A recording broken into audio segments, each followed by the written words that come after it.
war is, by its very nature, a story of extremes. Of heroes and villains, victory and defeat, suffering and survival. But sometimes, within the vast darkness of global conflict, we find stories that challenge our assumptions and force us to reconsider what we thought we knew. This is one of those stories. During World War II, the treatment of prisoners of war varied dramatically depending on where they were held and by whom. The horrors experienced by Allied prisoners in Japanese camps are well documented: starvation, torture, forced labor, and death rates that shocked the world. Conversely, Japanese propaganda portrayed American captivity as brutal and inhumane, warning their citizens that capture meant certain torture and death. But what actually happened when Japanese civilians and soldiers, including women, found themselves in American custody? The answer might surprise you. Some female Japanese prisoners of war held in American camps described their experience using words that seem almost impossible given the context. Paradise on earth. How could imprisonment during wartime possibly be described this way? What does this tell us about the conditions these women came from, the treatment they received, and the complex realities of war that don't fit neatly into our narratives of good versus evil?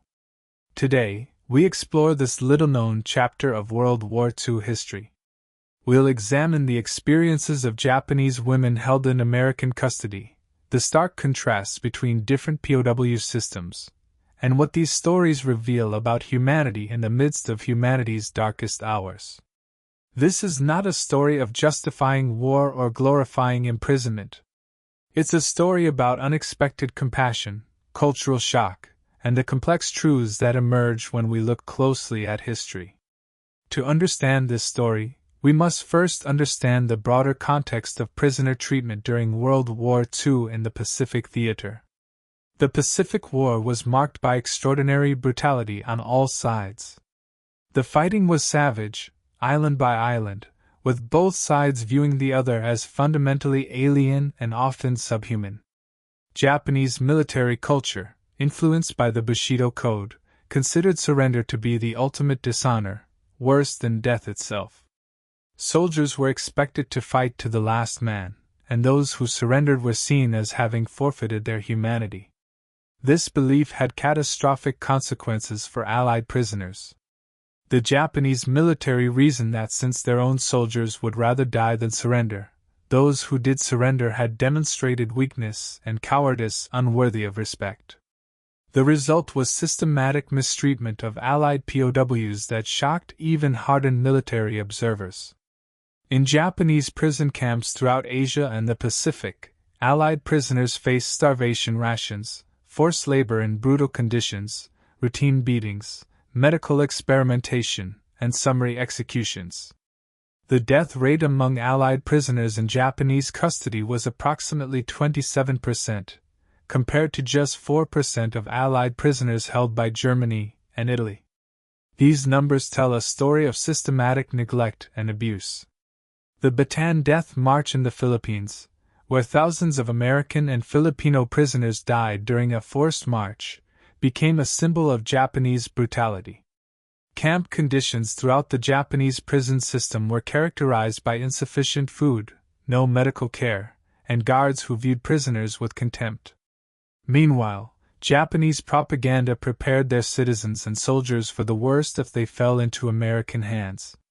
They were told Americans would torture them, rape the women, mutilate prisoners, and commit unspeakable atrocities.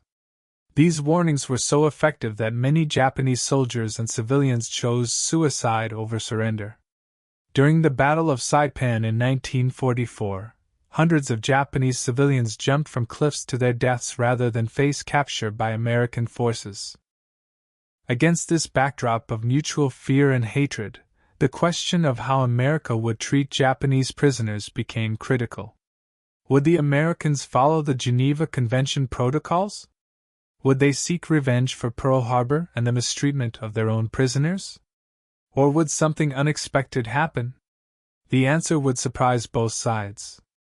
Before we discuss their experiences in American custody, we need to understand who these women were and how they came to be prisoners of war.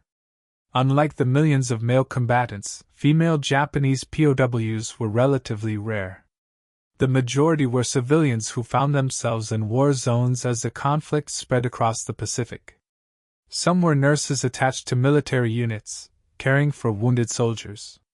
Others were settlers in Japanese-occupied territories, families of soldiers and administrators who had moved to places like Saipan, Tinian, and other Pacific islands as part of Japan's colonial expansion. Many came from poor backgrounds in Japan and had seen the Pacific territories as opportunities for a better life. The Japanese government had encouraged migration to these islands, promising land and prosperity. These women had left behind everything they knew, seeking to build new lives in what they were told would be the expanding Japanese empire.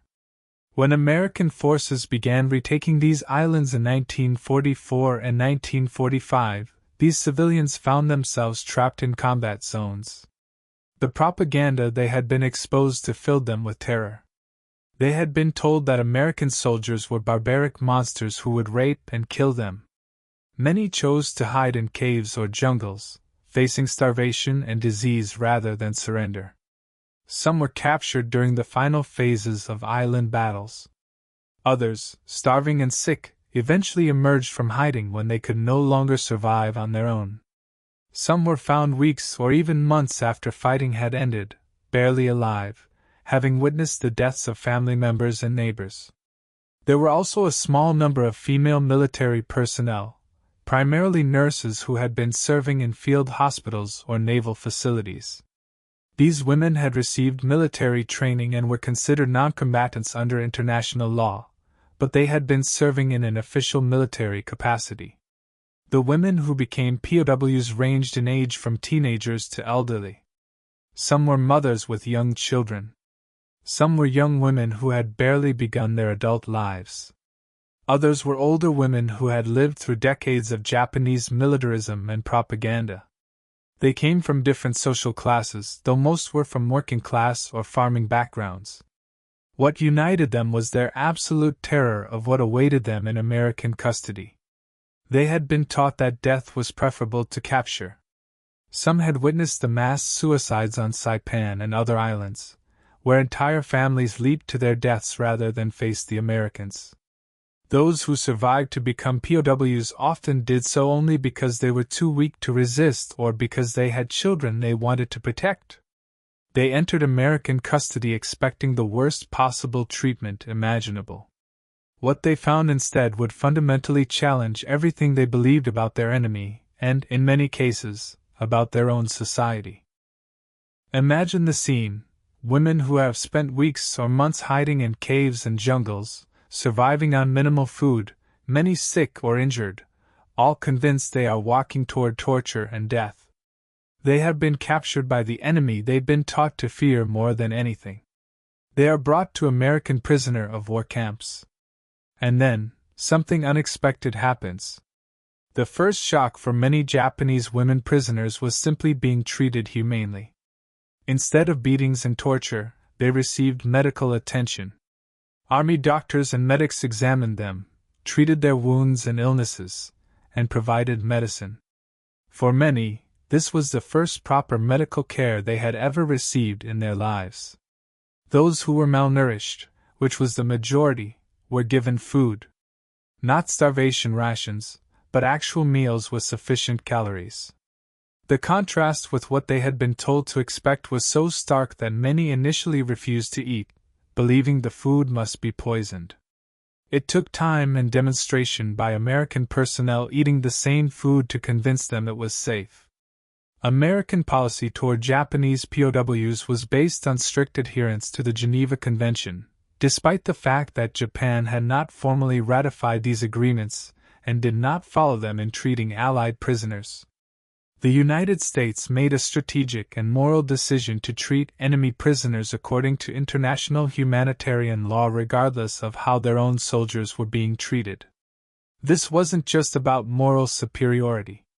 American military leaders understood that proper treatment of prisoners could provide intelligence benefits, improve America's international reputation, and potentially encourage more enemy soldiers to surrender rather than fight to the death. There were pragmatic as well as ethical reasons for the policy. But the implementation of this policy, particularly regarding female prisoners, went beyond mere adherence to rules. Camp commanders and personnel often showed genuine compassion and understanding toward the traumatized women in their custody.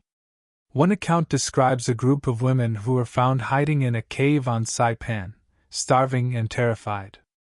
When American soldiers discovered them, instead of forcing them out, they left food and water at the cave entrance and withdrew. They returned daily, leaving supplies and speaking gently, until finally the women felt safe enough to emerge on their own. This patience and empathy was far from what the women had been taught to expect. Upon arrival at organized camps, the women were provided with clean clothing, shelter, and sanitary facilities. For many, this meant access to things they had never had before, even in Japan. Running water, soap, towels, and private areas for personal hygiene were luxuries unknown to many rural Japanese women of that era. The camps themselves, while certainly not luxurious, were adequate and in many cases comfortable by the standards of the time. Barracks were clean and dry. There were communal areas for socializing. Children were given toys and books. Medical facilities were available with trained staff.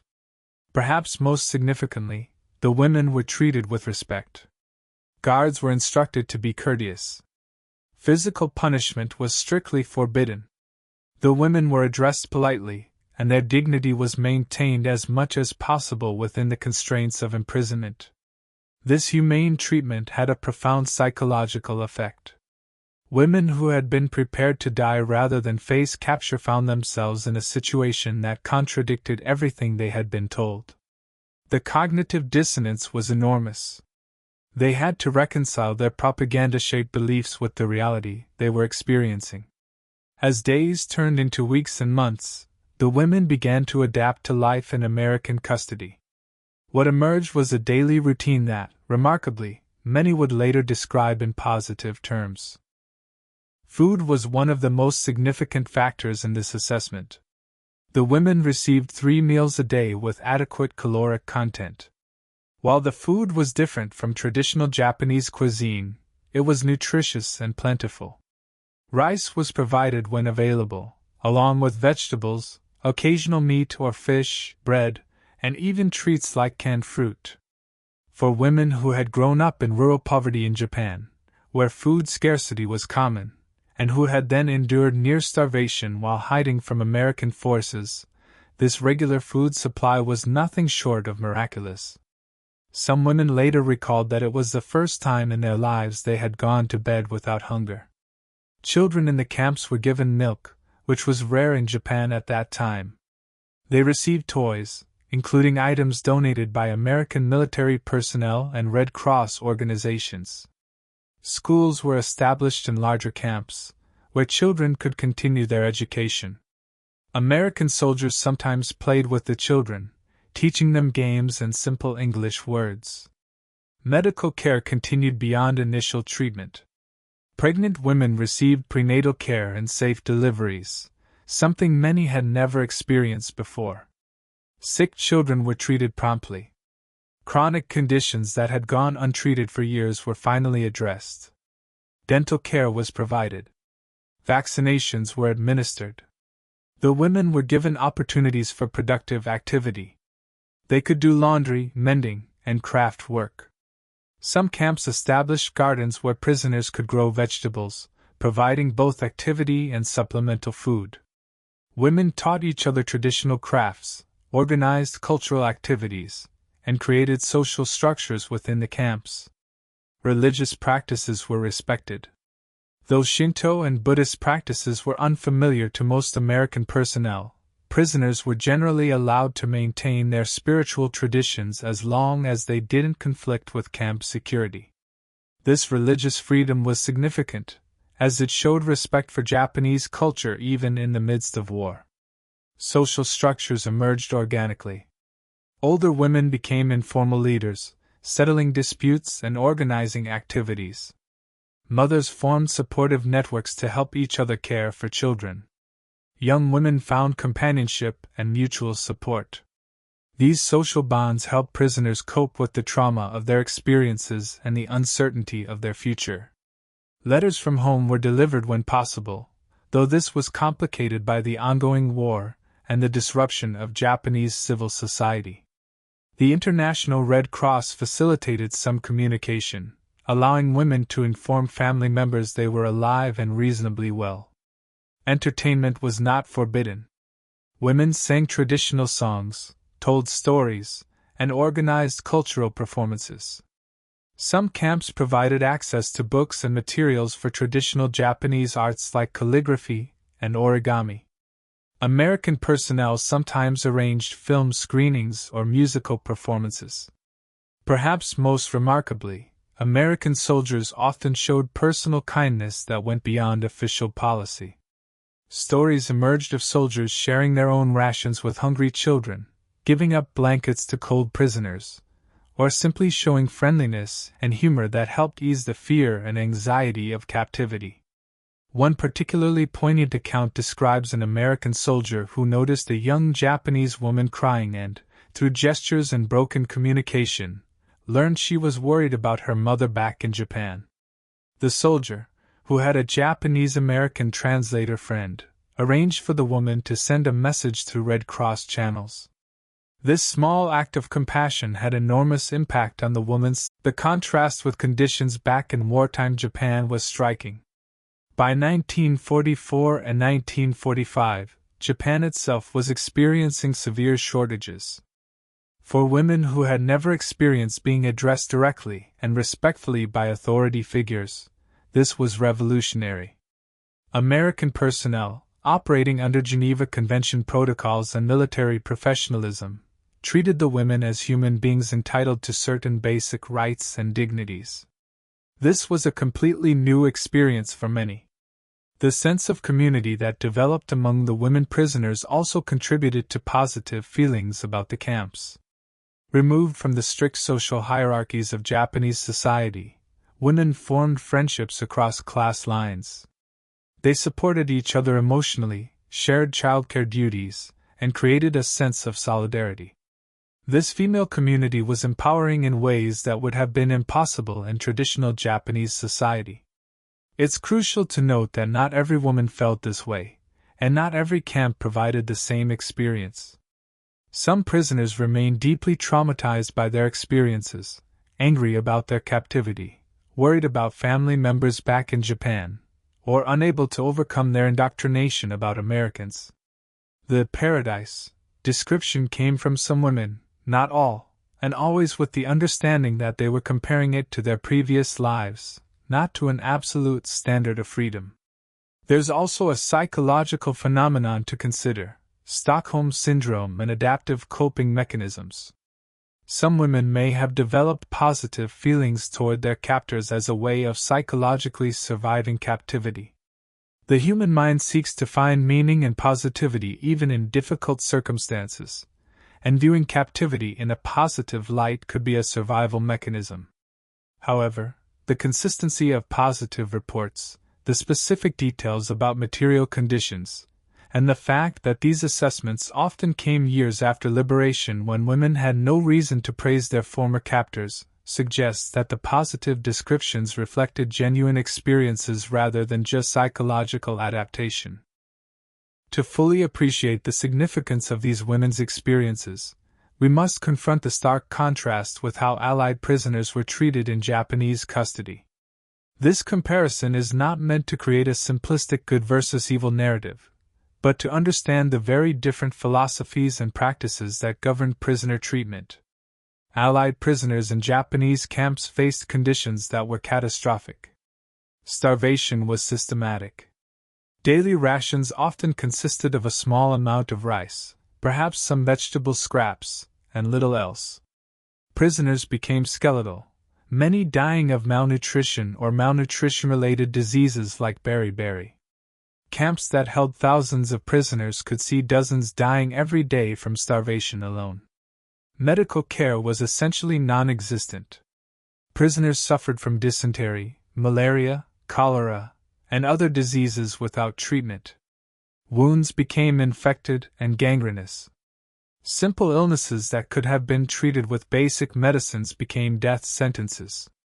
Japanese military medical personnel often refused to treat prisoners, viewing them as unworthy of scarce resources. Forced labor was routine and brutal. Prisoners were worked to exhaustion and beyond, building railways, working in mines, or doing other hard labor under guard. The infamous Burma-Thailand Railway, known as the Death Railway, killed an estimated 13,000 Allied prisoners and 100,000 Asian laborers through overwork, starvation, and disease. Physical abuse was systematic and routine. Guards beat prisoners for minor infractions or no reason at all. Torture was common, including waterboarding, beatings, and other forms of physical torment. Prisoners were forced to stand at attention for hours in the sun, beaten if they collapsed. The psychological treatment was equally destructive. Prisoners were humiliated, forced to bow to guards, and subjected to arbitrary and cruel punishments designed to break their spirit. Any show of defiance could result in severe beating or execution. The death rate tells the story. 27% of Allied prisoners in Japanese custody died, compared to 4% in German and Italian custody. In some camps and on some work projects, the death rate exceeded 50%. These were not unfortunate accidents but the predictable result of systematic neglect and abuse. Why was there such a difference between American treatment of Japanese prisoners and Japanese treatment of Allied prisoners? Several factors contributed. First, different military cultures and values. The American military operated under laws and regulations that required humane treatment of prisoners. Violations could result in court-martial. The Japanese military operated under a code that viewed surrender as dishonorable and prisoners as unworthy of consideration. Second, different economic situations. The United States, with its vast resources and industrial capacity, could afford to feed and care for prisoners without significantly impacting the war effort. Japan, struggling with resource shortages and supply line disruptions, prioritized scarce resources for combat operations over prisoner welfare.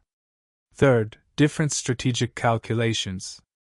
American leaders believed humane treatment of prisoners could provide intelligence benefits, encourage enemy surrender, and bolster America's moral standing internationally. Japanese leaders, operating under assumptions of racial superiority and total commitment to victory, saw no strategic value in prisoner welfare. Fourth, different international positions. The United States was eager to maintain its reputation as a civilized nation fighting a just war.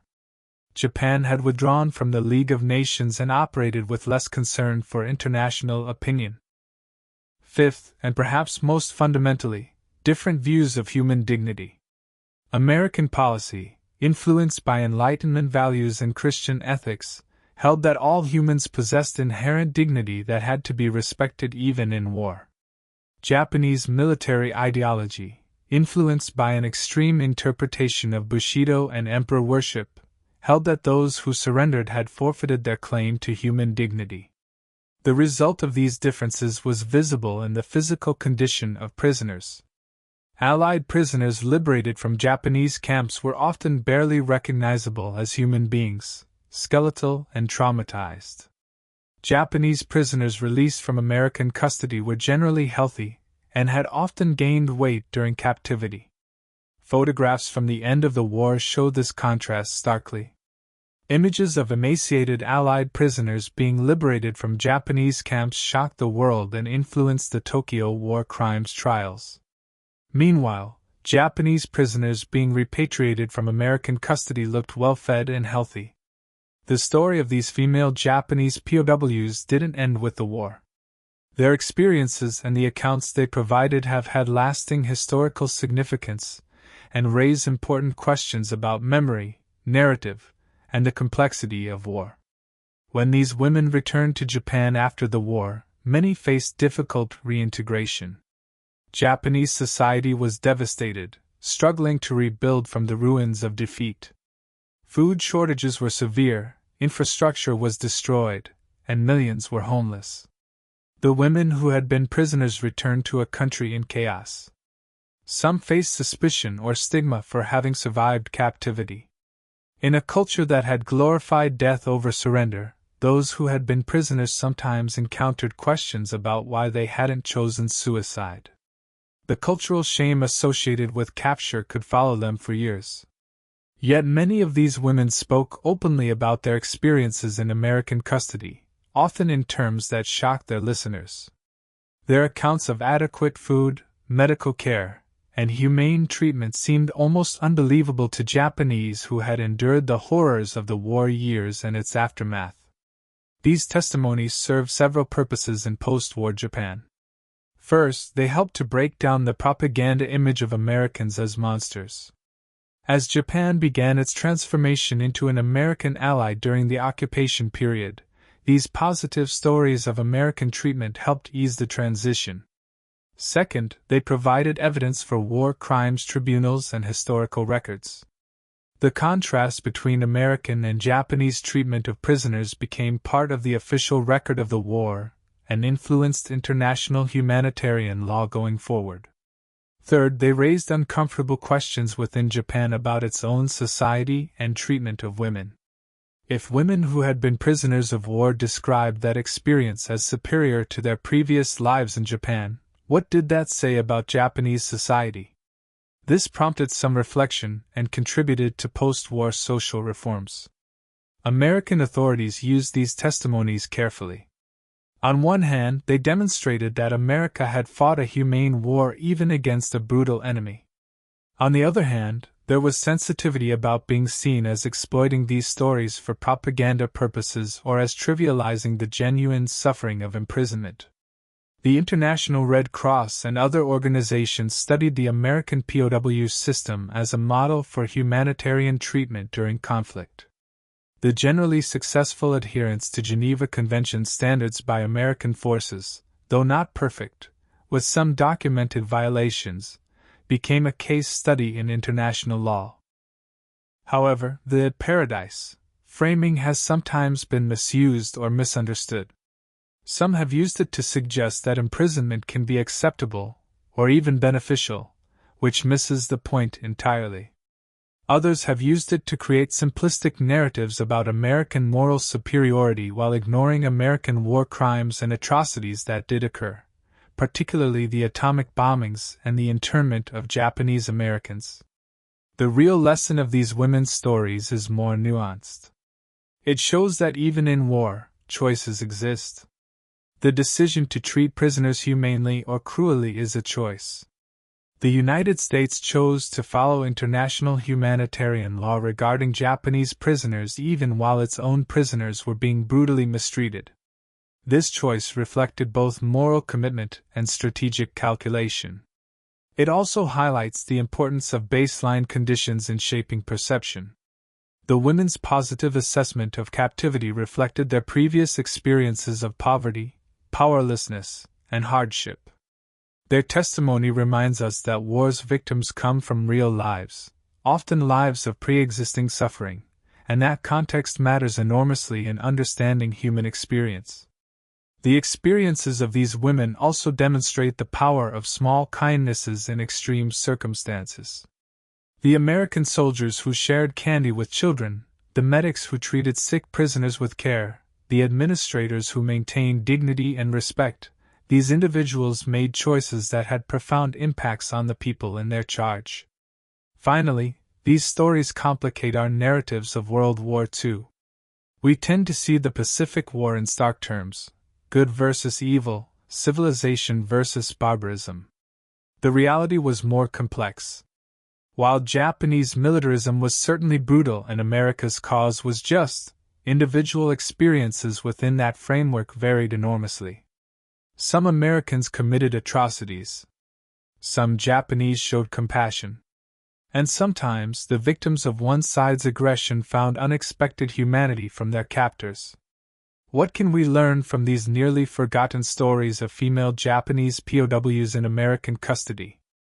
As we look at a world still marked by conflict, imprisonment, and humanitarian crises, these historical experiences offer important insights. First, the importance of maintaining humanitarian standards even when enemies don't reciprocate. The United States treated Japanese prisoners according to Geneva Convention standards despite horrific treatment of American prisoners by Japan. This wasn't naive or weak, it was both morally right and strategically wise. It maintained American moral standing, provided intelligence benefits, and potentially saved lives by encouraging surrender. Today, in conflicts around the world, this lesson remains relevant. The temptation to abandon humanitarian standards in response to enemy brutality is strong, but doing so ultimately serves no one's interests and perpetuates cycles of cruelty. Second, the power of meeting basic human needs. For these women, regular food, medical care, and physical safety represented not luxury but fundamental human requirements that they had been denied. Their positive response to receiving these basics reminds us that ensuring human dignity doesn't require extravagance, just meeting people's fundamental needs with respect. This has implications for how we think about refugee camps, detention facilities, and humanitarian responses today. Adequate food, shelter, and medical care, provided with dignity, make enormous differences in people's lives and perceptions. Third, the importance of individual actions within systems. Many of the positive experiences these women described came from individual kindnesses by American soldiers and administrators who went beyond official requirements to show compassion. These small acts, multiplied across thousands of interactions, created an overall experience that many found surprisingly positive. This reminds us that even within imperfect systems, individuals can make choices that affirm human dignity and create positive change. Every person working in challenging circumstances with vulnerable populations has opportunities to make such choices every day. Fourth, the necessity of questioning propaganda and simplistic narratives. These Japanese women had been taught that Americans were monsters who would torture and kill them. Americans had been taught that all Japanese were fanatical enemies. Both narratives were oversimplifications that obscured more complex realities. Today, in an age of information warfare and political polarization, the need to question simplistic narratives and seek complex truths is more important than ever. Fifth, the recognition that people's baseline experiences matter enormously in shaping their perceptions. These women's positive assessment of captivity reflected their previous lives of hardship and powerlessness.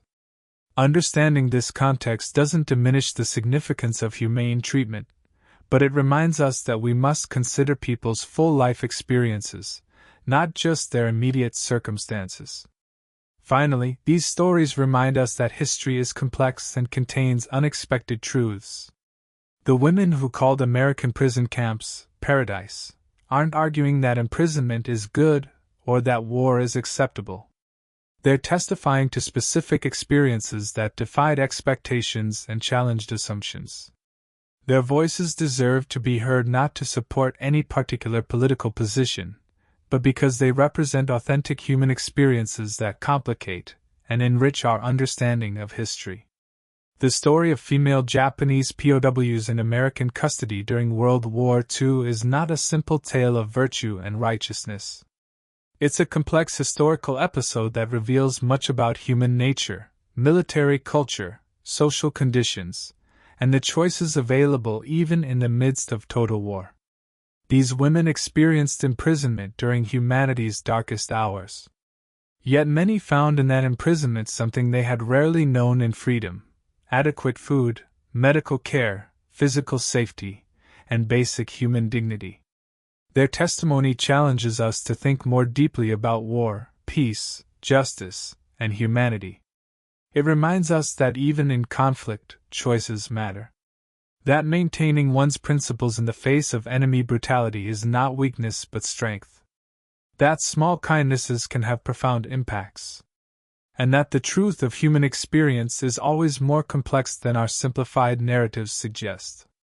The women who survived American captivity and spoke of it as paradise were not praising imprisonment, They were testifying to the power of basic human decency in extraordinary circumstances, and to the reality that their previous lives had been so difficult that even captivity with adequate food and humane treatment seemed miraculous by comparison.